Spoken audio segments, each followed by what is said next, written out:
Leg swing, your running powerhouse. Our primary forward driving force stems from the pulling action of the swing phase leg. The swing phase leg, or the non-weight-bearing leg, is responsible for generating a pull on the runner's center of gravity.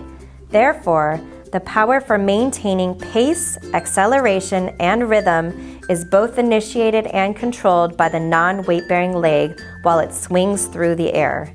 The swing phase leg accounts for up to 80% of your forward momentum.